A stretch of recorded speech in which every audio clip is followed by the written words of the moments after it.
చూడండి, వాక్యంలోనికి వెళ్దాం. న్యాయాధిపతుల గ్రంథము 11వ అధ్యాయము 40వ వాక్యం. జడ్జెస్ 11:40.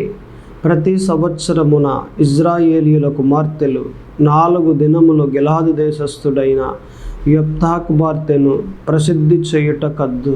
ఈ మాట ప్రకారంగా మనం మాట్లాడుకుంటే న్యాయాధిపతులు అనేక మంది చేశారు. ఆ అనేక మందిలో యెఫ్తా కూడా న్యాయాధిపతిగా చేశాడు. న్యాయాధిపతులు కాలానికి ముందర మోసే అలాగునే మరి యెహోషువ చేసినట్లుగా మనందరికీ తెలుసు. మోసే ఇజ్రాయేలీయులకు మొదటిగా నాయకునిగా వర్క్ చేశాడు. ఐగుప్తు దేశంలో ఉన్న ఇజ్రాయేలీయులను అరణ్యంలోకి నడిపించి 40 సంవత్సరాలు ఏకధాటిగా నడిపించాడు. తర్వాత మోసే దేవుని దగ్గరికి వెళ్ళిపోయిన తర్వాత యెహోషువ మరి ఇజ్రాయేలీయులకు నాయకునిగా అరణ్యములో ఉన్న ఆ ఇజ్రాయేలీయులను వాగ్దాన దేశంలోనికి తీసుకుని వచ్చాడు. తాను కూడా మరి దేవుని సన్నిధికి వెళ్ళిపోయిన తర్వాత ఇక ఈ ఇజ్రాయేలీయులను ఎవరు నడిపించారు అంటే న్యాయాధిపతులే నడిపించారు. న్యాయాధిపతులు ఒక్కరు కాదు, ఇద్దరు కాదు, మరి అనేక మంది నడిపించారు. ఒక తరంలో దెరోబా నడిపించింది, అలాగునే ఒక తరంలో సంసోన్ నడిపించాడు, అలాగునే తర్వాత మరి యెఫ్తా నడిపించాడు, తర్వాత ఇంకా ఎలాగున దెబోరా నడిపించింది, సమూయేలు నడిపించాడు. ఇలాగున అనేక మంది, ఒక్కరు కాదు, ఇద్దరు కాదు, అనేక మంది మరి నడిపించినట్లుగా మనం బైబిల్లో చదువుతూ ఉన్నాం. ఇలాగున ఈ న్యాయాధిపతులందరిలో యెఫ్తా అనేవాడు దేవునికి దగ్గరగా ఉండి దేవుని చేత ఎన్నుకోబడి ఎంతగానో ఇజ్రాయేలీయుల్ని మరి ముందుకు నడిపించినట్లుగా మనం చదువుతూ ఉన్నాం ఈ గ్రంథంలో. అయితే ఒక రోజున అమ్మోనీయుల మీదకి యుద్ధానికి వెళ్ళాడు. ఎవరు? ఈ యెఫ్తా. అలా వెళ్ళినప్పుడు దేవునికి ఒక చిన్న ప్రేయర్ చేశాడు. ఎటువంటి చిన్న ప్రేయరు అనంటే, ప్రభువా, ఇదిగో నాకు సహాయం చేయండి, వీరి మీదగా నేను జయించినట్లయితే, అమ్మోనీయుల మీద నాకు విజయాన్ని మీరు ఇచ్చినట్లయితే, నేను ఇంటికి వెళ్ళిన తర్వాత నేను సరిగ్గా ఇదిగో మా ఇంట్లోనికి వెళ్తూ ఉన్నప్పుడు ఎవరైతే నాకు ఎదుటిగా వస్తారో వారిని మీకు బలిగా అర్పించేస్తాను. ఇలాగున్న యెఫ్తా దేవునికి మాట ఇచ్చాడు. ఒక చిన్న ప్రేయర్ ఇలా చేసాడు. అంటే తన ఉద్దేశం ఏంటంటే, బహుశా దూడ కానీ గొర్రె కానీ ఏదైనా వస్తే నేను మీకు అర్పణ ఇస్తాను ప్రభువా అని అలాగున పలికాడు. అయితే యెఫ్తా జయించాడు, దేవుడు విజయాన్ని సమకూర్చాడు, ఇంటికి వెళ్ళాడు. ఇంటికి వెళ్ళిన తర్వాత తనకు ఎదురుగా ఎవరొచ్చారు అంటే తన కుమార్తె ఎదురుగా వచ్చింది. కొంతమంది మనుషులు తీసుకుని, నా తండ్రి ఎంతగానో మరి జయించి వస్తూ ఉన్నాడు కదా అని ఆహ్వానం పలకడానికి తన కూతురే తనకు ఎదురుగా ఎదురయ్యింది.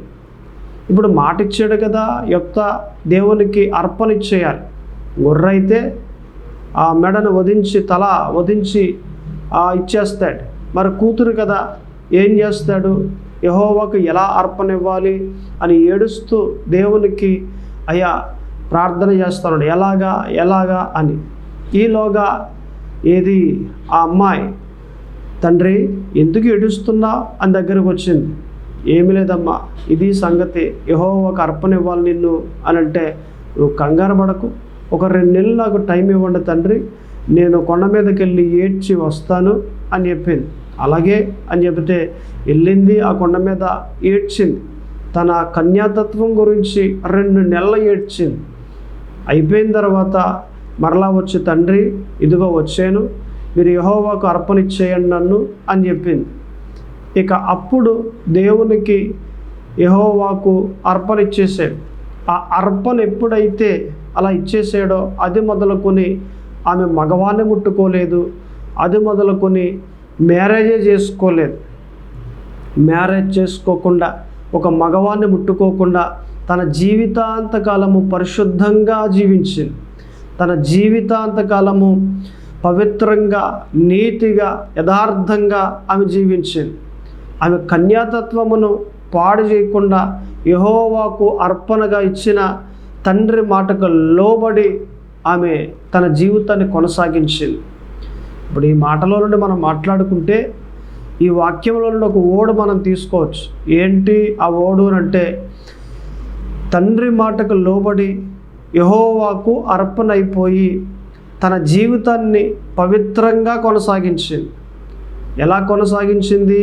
భయముతో.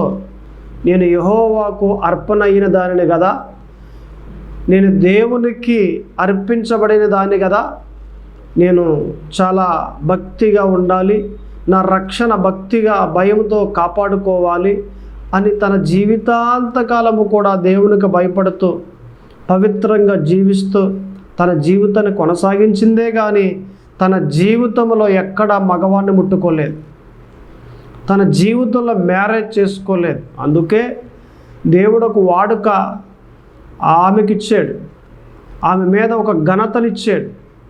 ఏంటి ఆ ఘనత అనంటే, అక్కడే ఉన్న ఇజ్రాయేలీయుల్లో ఆడబిడ్డలు యవన బిడ్డలంతా కూడా కలిసి ప్రతి సంవత్సరము 4 రోజుల పాటు ఆమెను ఘనపరచటం, ప్రసిద్ధి చేయటం అనేది కద్దు అలా చేస్తూ ఉండేవారు, ప్రసిద్ధి చేస్తూ ఉండేవారు, అంటే ఘనపరుస్తూ ఉండేవారు. ఏ విధంగా? ఈమె చేసిన కార్యం చాలా మంచిది, ఈమె చేసిన కార్యం చాలా గొప్పది, ఈమె చేసిన కార్యం విలువైన కార్యము, దేవునికి తన జీవితాన్ని త్యాగం చేసేసిన ఈ కార్యం చాలా విలువ గలది అని ఇలాగున ఘనపరుస్తూ గొప్ప చేస్తూ ప్రసిద్ధి ప్రతి సంవత్సరము 4 దినములు చేస్తూ ఉండేవారట. అలాగున అదొక వాడుకగా ఇజ్రాయేలీయుల్లో దేవుడు కల్పించాడు. ఇప్పుడు ఈ మాట ప్రకారంగా మనం మాట్లాడుకుంటే, ఈ యెఫ్తా కుమార్తె ఎలాగైతే తన జీవితాన్ని కొనసాగించిందో పవిత్రంగా, ఈ రోజున మనము కూడా మన రక్షణను కొనసాగించాలి, మన ఆత్మీయ జీవితాన్ని పవిత్రంగా కొనసాగించాలి.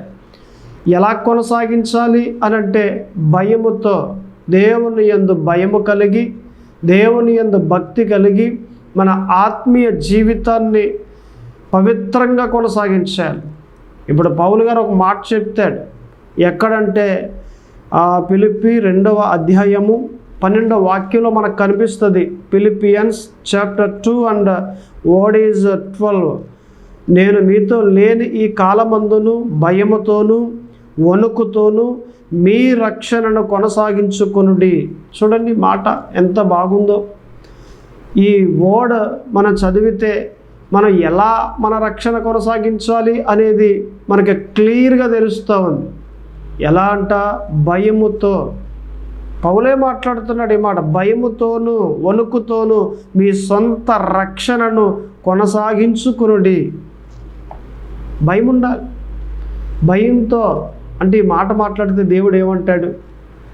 ఈ మాట మాట్లాడితే దేవుడు తిడతాడేమో, ఇలాగను చూస్తే తప్పుగా దేవుడు కొడతాడేమో, వ్యభిచారం చేస్తే దేవుడు ఊరుకోడు, దొంగతనం చేస్తే దేవుడు ఊరుకోడు, పాపం చేస్తే లంచాలు తీసుకుంటే దేవుడు ఊరుకోడు. ఇలాగున దేవునికి ప్రతి దాని విషయంలో భయపడుతూ వణుకుతూ మన సొంత రక్షణను కాపాడుకుంటూ ఉండాలి. మన సొంత రక్షణ మనం కాపాడుకుంటూ పవిత్రంగా కానీ మనం కొనసాగించగలిగితే, యెఫ్తా కూతురు ఎలాగైతే కొనసాగించిందో మనము కూడా అలాగున కొనసాగించిన వారే కనిపిస్తూ ఉన్నాం. దేవునికి అనుకూలంగా ఉండి, దేవుణ్ణి మెప్పిస్తూ, దేవుని సంతోషపరుస్తూ, దేవునికి మహిమ తెచ్చిపెట్టేవారిగా బ్రతకగలిగితే మన జీవితం ఎంత బాగుంటుంది.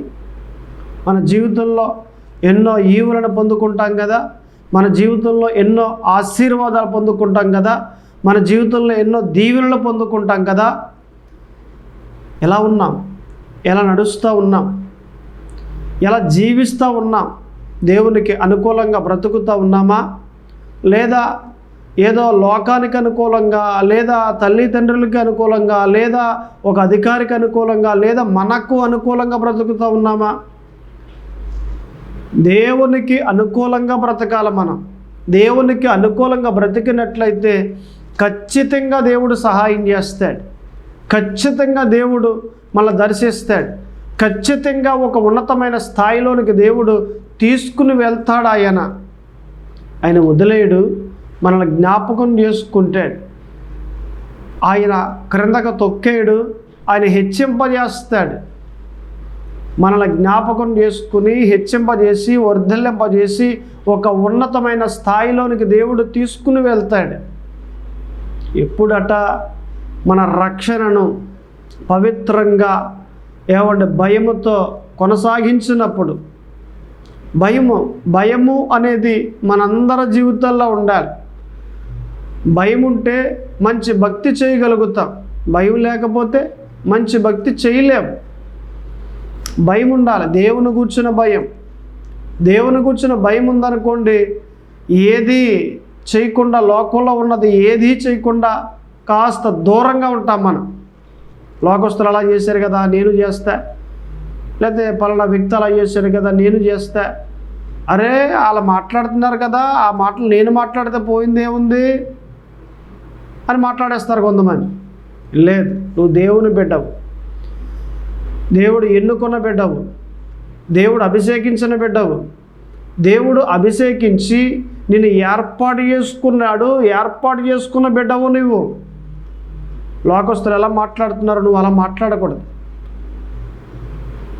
లోకస్తులు ఎలా చూస్తున్నారో నువ్వు అలా చూడకూడదు. లోకస్తులు ఎటువంటి క్రియలు చేస్తున్నారో నువ్వు అలా చేయకూడదు. పవిత్రంగా ఉండాలి. భయంతో కొనసాగించాలి. నీ సొంత రక్షణ,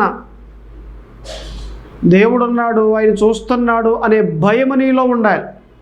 ఎలా పడితే అలా నడిచేసి, ఎలా పడితే అలా ముందుకు వెళ్ళిపోయి, ఎలా పడితే అలా మాట్లాడేసి, ఎలా పడితే అలాగన ఆలోచించేసి, ఎలా పడితే అలాగన తలంచేసి, ఎలా పడితే అలాగన క్రియలు చేసుకుంటూ పోతూ ఉంటే, ఏ క్రియలు? తప్పుడు క్రియలు. ఆయన ఊరుకుంటాడా? దేవుడు ఊరుకోడు కదా. అందుకే నీ ఆత్మీయ జీవితాన్ని భయముతో కొనసాగించు. అలాగున మనము దేవుని యందు భయము కలిగి మనము తగ్గించుకుని ఓర్చుకుంటూ సహించుకుంటూ ముందుకు సాగాలి.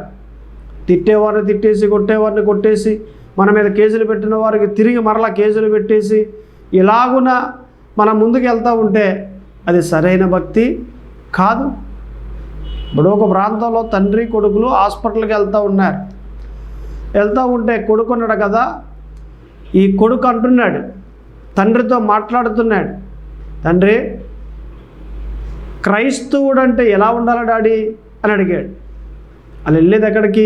హాస్పిటల్కి. చెప్తాను రా అని తీసుకెళ్ళాడు. అలా తీసుకెళ్ళి మార్చురీ దగ్గరికి తీసుకెళ్ళి ఒక బాడీ దగ్గరికి వెళ్ళి ఆ బాడీని తిడతా ఉన్నాడు తండ్రి. ఏమని తిడుతున్నాడు? ఒరే నీకు అసలు బుద్ధి ఉందా? మన గ్రామంలో పుట్టి నువ్వు అలాంటి పని చేసేవా?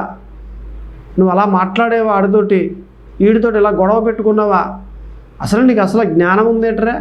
బుద్ధి జ్ఞానం ఏమన్నా నీకు బుర్రగా పనిచేస్తుందా? ఏంట్రా నీ బ్రతికేట్రా? అసలు నువ్వు మారవా అని తిట్టాడు.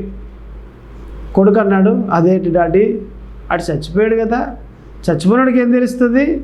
నువ్వు తిడితే తెలుస్తుంది ఏంటి అని అన్నాడు. ఓహో అలాగా, తిడితే తెలియదా? నాకు పొగుడుతాను అని.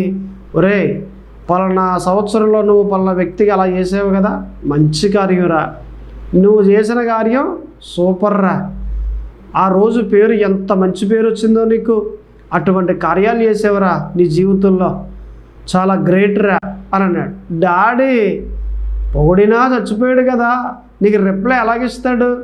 తిట్టినా పొగిడినా రిప్లై ఇవ్వడానికి ఇతడు బ్రతికి లేడు కదా అని అంటే, అవును కదా, ఇతడు రిప్లై ఇవ్వడు కదా.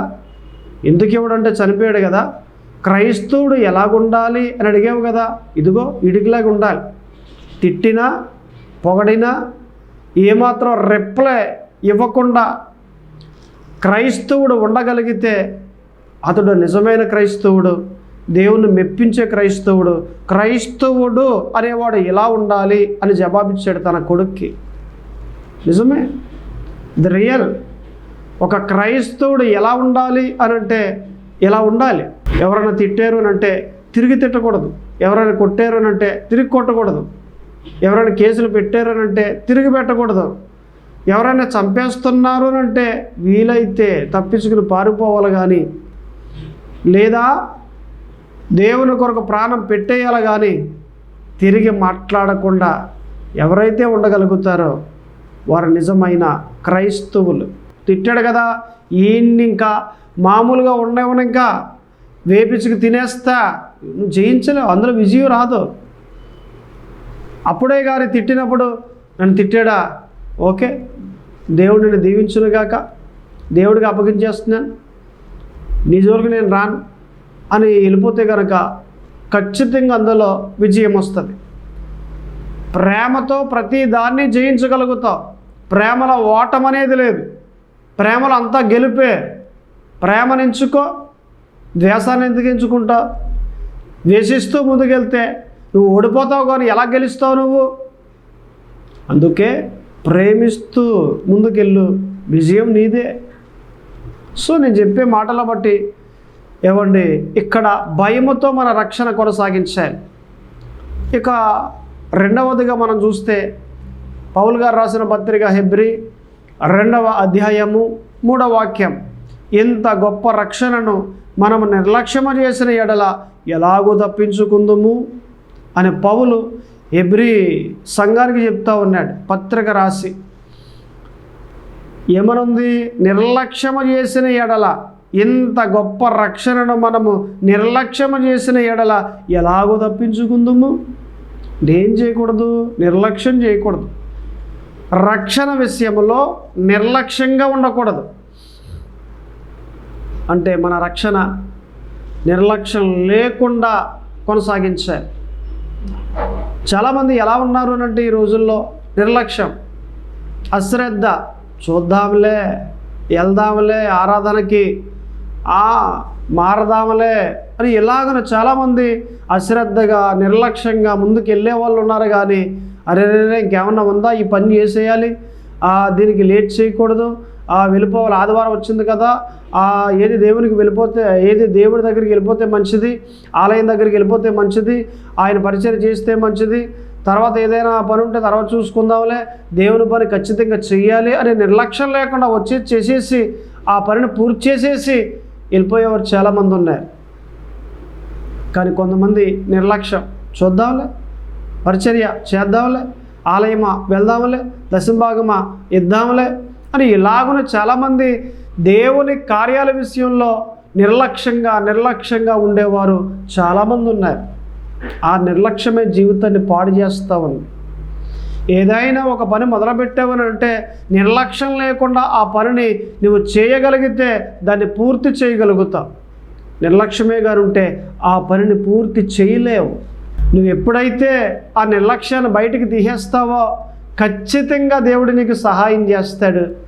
నువ్వు ప్రతి దానిలో కూడా జయించుకుంటూ, ప్రతి దానిలో పూర్తి చేస్తూ, ఏ వర్క్ మొదలుపెట్టినా నువ్వు దాన్ని పూర్తిగా కంక్లోజ్ చేస్తా. సగంలో ఆఫ్ చేసావు. దయచేసి ఒక్క మారు నువ్వు గ్రహించు, నువ్వు ఎలాగున్నావు అనేదే ప్రశ్న. That is my question. ఏం చేస్తున్నావు? నీలో ఉన్న తప్పిదాలు తీస్తున్నావా? బయటికి తీసేస్తున్నావా? టేకౌట్ చేసేస్తున్నావా? లేదా అట్టే ఉంటున్నావా? కంగారు ఏముంది? వచ్చే సంవత్సరం మారదాంలే, ఉపవాస కూటాలు వస్తున్నాయి కదా, అప్పుడు మారదాం, లేదా క్రిస్మస్ వస్తుంది కదా, అప్పుడు మారదాం, సభల్లో మారదాంలే, ఒక సంవత్సరం వ్యవధి ఉంది కదా, సభల్లో మారదాం అని ఇలాగున వాయిదాలు పెడతా ఉన్నావా? నీ రక్షణ విషయంలో నువ్వు వాయిదాలు పెడుతున్నావా? రక్షణ పొందడానికి నువ్వు రక్షింపబడితే నీకు దేవుని హస్తాలు కావులాగా ఉంటాయి. బాప్తీసం పొందాలా? పొందే. వాయిదా పెట్టమాకు. బాప్తీసం విషయంలో అశ్రద్ధ చేయకు. బాప్తీసం విషయంలో నిర్లక్ష్యం చేయకు. బాప్తీసం పొందాలి అనుకున్నప్పుడే పొందే. దేనికి నిర్లక్ష్యం? దేనికి? నువ్వు ఎందుకని అశ్రద్ధగా ఉంటున్నావు? ఏదైనా ఒక వర్క్ చేయాలంటే, ఏదైనా ఒక పని చేయాలంటే వెంటనే చేస్తావు. బాప్తీసం విషయంలో ఎందుకని నిర్లక్ష్యం చేస్తున్నావు నువ్వు? అది ఎంత ముఖ్యమైనది, ఎంత ఇంపార్టెంట్ ఒక్కసారి గ్రహించు. ఏ విషయంలో ఎలాగుండాలో నేర్చుకో. దేవుని కార్యాల విషయంలో నువ్వు ఎంత మాత్రం నిర్లక్ష్యంగా ఉండడానికి వీలు లేదు. సో నిర్లక్ష్యంగా ఉండమాట. ఇప్పుడు ఒక ప్రాంతంలో ఒక యవనస్తుడు ఉన్నాడు. తన పాదం మీద కురిపేసింది. డాక్టర్ గారి దగ్గరికి వెళ్ళాడు. అయ్యా కురిపేసింది చూడండి. చూసాడు. ఇదా జాగ్రత్త, ఇది అశ్రద్ధగా చేసేవంటే బాడీ అంతా పాకేస్తుంది, నేను ట్యాబ్లెట్లు రాసిస్తాను అనేసి రాసిచ్చాడు. ఎంత అవుతాయి డాక్టర్ గారు అంటే, 200 అవుతాయి నాన్న, నువ్వు మానేకు, అశ్రద్ధ చేయకు, వెళ్తా కొనుక్కుని వెళ్ళి కరెక్ట్గా ఒక నెలలు గట్టిగా వాడేవంటే ఆ పుండు పోతుంది నీకు అని చెప్పాడు. అలాగే డాక్టర్ గారు అని చెప్పాడు. మెడికల్ షాప్ దగ్గరికి వెళ్ళాడు. కానీ 200 చూడగానే చూద్దాంలే అని అశ్రద్ధ చేసి మందు షాప్ దగ్గరికి వెళ్ళి మందు తాగేసి ఇంటికి వెళ్ళిపోయాడు. ఇక ట్యాబ్లెట్లు కొనుక్కోలేదు, ట్యాబ్లెట్లు వేసుకోలేదు. ఎప్పుడైతే ఇలా జరిగిందో ఒక నెలలకి మొక్కాల వరకు పాకింది. వెళ్దాంలే, వేసుకుందాంలే, మొక్కలు దాకానే కదా అనుకున్నాడు. తర్వాత మొల దాకా పాకింది ఇంకో నెలకి. చూద్దాంలే, డబ్బులు దొరికిన తర్వాత అప్పుడు వెళ్ళి కొనుక్కుని తెచ్చుకుని వేసుకుంటానులే. ఇక తర్వాత గుమ్ముల వరకు పాకేసింది ఇంకొక నెలకి. అప్పుడు మరలా వెళ్తే బాగుంటుంది, ఓకే ఒక వారం 10 రోజులు వెళ్దాం అని మరలా ఆశీర్వాదం చేసాడు. ఈసారి అది గుమ్ముల దగ్గర నుండి ముఖం వరకు వచ్చేసింది. ముఖం నిండా పాకేసింది. ప్రతి ఒక్కడు అడుగుతున్నాడు, ఏట్రా బాబు ఇది ఇలా పాకేసింది, ఇల్లు అశ్రద్ధ చేయకు అని అంటే, అప్పుడు వెళ్ళి డాక్టర్ గారి దగ్గరికి. ఆ డాక్టర్ గారు అన్నారు, నేను ముందే చెప్పాను కదా, ఇప్పుడు అలా కుదరదు, నేను ట్రీట్మెంట్ చేయాలి, దీనికి 2 లక్షలు ఖర్చు అవుద్ది, చేయించుకుంటావా వెళ్ళిపోతావా అని అన్నాడు. అయ్యా ఏంటి ఇలా మాట్లాడుతున్నారు మీరు, 2 లక్షల? అవును, చేయించుకోకపోతే నీ ప్రాణం పోయే అవకాశం కూడా ఉంది, అటువంటి ప్రమాదకరమైన రోగం ఇది, నువ్వు చేయించుకుంటే చేయించుకో. 200 అప్పుడు చేయించుకోలేదు నువ్వు, 2 లక్షలు అవద్దు ఇప్పుడు, ఇది కానీ వదిలేస్తే నీ ప్రాణమే పోద్ది, చేయించుకుంటే చేయించుకో, లేదంటే వెళ్ళిపో, నీకు ముందే చెప్పాను నేను అని అన్నాడు. ఇంటికి వచ్చేసాడు. తన భార్యకి చెప్పాడు. తన భార్య ఒక చోట సైట్ ఉంటే ఆ సైట్ అమ్మేసి డాక్టర్ దగ్గరికి తీసుకొచ్చి ఇన్ని ఏమండి ఆ 2 లక్షలు ఖర్చు పెట్టి చేయించింది ఆ ట్రీట్మెంట్, బ్రతికాడు. 200 మొదట ఖర్చు పాదం మీద వచ్చినప్పుడు అశ్రద్ధ చేసాడు, అది 2 లక్షల వరకు వెళ్ళింది ఖర్చు. అప్పుడు కూడా అశ్రద్ధ చేస్తే ప్రాణమే పోయి ఉండేది. చాలామంది ఇలాగే ఉన్నారు. భక్తి విషయంలో అశ్రద్ధ, భక్తి విషయంలో నిర్లక్ష్యంగా ఉండి చాలామంది ఇలాగే కొనసాగుతూ ఉన్నవారు చాలామంది ఉన్నారు. పాట పాడంటే అశ్రద్ధ, నిర్లక్ష్యం, ప్రార్థన చేయంటే నిర్లక్ష్యం, లేదంటే ఏది దేవుని విషయంలో ఈ పరిచర్య చేయంటే నిర్లక్ష్యం. చూద్దాంలే, చేద్దాంలే. ఒక్కసారి గ్రహించు, నీలో నిర్లక్ష్యం ఉందా, వదిలేదాన్ని. దయచేసి దేవుడు ఎలా చెప్తున్నాడో అలాగ నడువు, నీ జీవితం బాగుంటుంది. మన రక్షణ ఎలాగన కొనసాగించాలి అంటే భయముతో కొనసాగించాలి. మన రక్షణ ఎలాగన కొనసాగించాలి అంటే నిర్లక్ష్యం లేకుండా కొనసాగించాలి. 3వ మాటలో కూడా వెళ్దాం. చూడండి, దానియేలు గ్రంథము 12వ అధ్యాయం 13వ వాక్యం. నీవు అంత్యము వరకు నిలకడగా ఉండిన ఎడల విశ్రాంతి నొంది కాలాంతమందు నీ వంతులో నిలిచెదవు. మన రక్షణ ఎప్పుడు వరకు కొనసాగించాలి అనంటే అంత్యమ వరకు కొనసాగించాలి. చాలామంది పవిత్రంగా ఉన్నారండి, 1 సంవత్సరం ఉంటే సరిపోద్దా, 2 సంవత్సరాలు ఉంటే సరిపోద్దా, ఎన్నాళ్ళు ఉండాలంటే పవిత్రంగా, నా రక్షణ ఎన్నాళ్ళు కాపాడుకోవాలి అన్నట్లు మాట్లాడతారు. నీ రక్షణ ఎన్నాళ్ళేటి కాపాడుకునేది, నీ జీవితాంతకాలం కాపాడుకోవాలి. 1 సంవత్సరం 2 సంవత్సరాలు ఉంటే సరిపోదు, నీ జీవితాంతకాలము నీ రక్షణ కాపాడుకుంటూ ఉండాలి. భోజనం చేసేటప్పుడు ఎన్నాళ్ళు తినాలండి అని అంటాం మనం, బ్రతుకున్నన్నాళ్ళు తినాలి కదా. అలాగనే రక్షణ కూడా బ్రతుకున్నన్నాళ్ళు కాపాడుకుంటూ ఉండాలి. దానికి మచ్చ డాగు పడకుండా చూసుకోవాలి. పొర్రపాటున పడితే మొఖాలేసి దేవుని క్షమాపణ కోరి ఆ మచ్చ కడుక్కుని ఆ డాగు కడుక్కుని ముందుకు సాగేవారిగా ఉండాలి. అలా ఉంటే మన జీవితాలు బాగుంటాయి కదా. దేవునికి ఆశీర్వాదకరంగా మన ప్రాంతంలో ఉన్న వారందరికీ మనము దీవెనకరంగా ఉంటాం కదా. అందుకే మన రక్షణ కాపాడుకునే వారిగా మనం ఉంటే నిజంగా దీవించబడతాం, హెచ్చింపబడతాం, వృద్ధిలింప చేయబడతాం, దేవునికి మహిమకరంగా బ్రతుకుతాం. సో నా మాటలు మీరు గ్రహించండి దయచేసి. ఒకటే నేను చెప్పే మాట, మన రక్షణ ఎలా కొనసాగించాలి అని అంటే భయంతో కొనసాగించాలి, నిర్లక్ష్యం లేకుండా కొనసాగించాలి, ఆఖరి వరకు అంటే అంత్యమ వరకు కొనసాగించాలి. ఈ 3 మాటలు మీరు గుర్తుపెట్టుకోండి.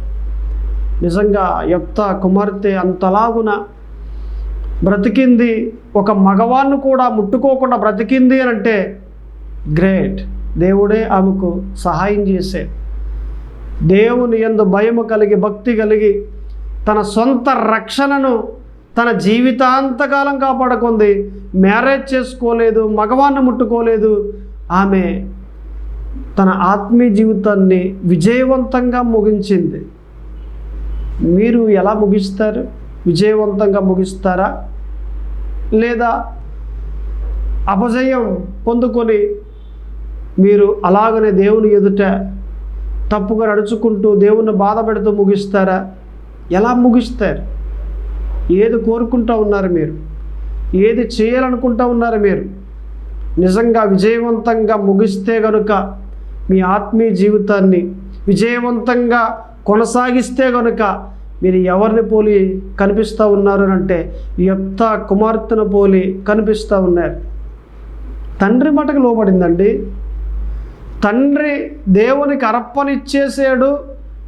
నేనెందుకు ఇలా చేయాలి, నేనెందుకు పవిత్రంగా ఉండాలి, నేనెందుకు దేవుడు నేనెందుకు మ్యారేజ్ చేసుకోకుండా ఉండాలి, మీ మాటకు నేనెందుకు లోబడాలి అనే మాట అనేది మాట్లాడకుండా తండ్రి మాటకు లోబడి దేవునికి అంకితమైపోయింది అంతే.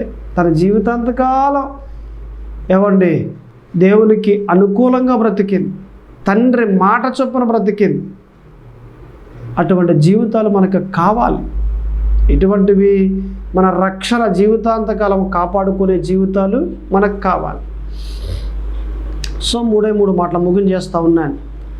1, భయంతో కొనసాగించాలి మన రక్షణ, నిర్లక్ష్యం లేకుండా కొనసాగించాలి మన రక్షణ, అంత్యమ వరకు కొనసాగించాలి మన రక్షణ. ప్రార్థన చేసుకుందాం. కళ్ళు మూసుకోండి. ప్రార్థన. పరిశుద్ధుడా దేవ తండ్రి, ప్రభువా యేసు క్రీస్తు అయ్యా, ఇదిగో ప్రభువా, ప్రార్థన చేస్తూ ఉండగా మీ కృపాక్షేమములు మెండుగా కలగచేయండి. మీ కృపతో నింపి బలపరిచి మీ ఆత్మ చేత మా అందరినీ నడిపింప చేయండి. ఎవరైతే సమస్యల్లో ఉండి ఈ ప్రార్థనలో ఏకీభించారో వారి సమస్యల నుండి విడుదల కలగచేయండి, విడిపించండి, బలపరచండి. మీ ఆత్మ చేత అభిషేకించి ప్రభువా నడిపింప చేయండి. ఒక మంచి సాక్షిగా నిలవబెట్టమని ప్రార్థిస్తూ ఉన్నాను. వీరిని ఈ కొద్ది ప్రార్థన ఆలకింప చేయమని యేసు క్రీస్తు నామమున అడుగుచున్నాను తండ్రి. ఆమేన్.